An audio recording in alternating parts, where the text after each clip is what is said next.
Buenas, meu povo, tudo tranquilo? Hoje foi o dia de aproveitar que tava nublado, uma garoainha, de colocar umas ferraduras no portão do sítio aí, ó.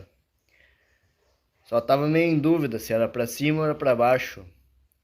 Mas daí andei pesquisando, botei para cima.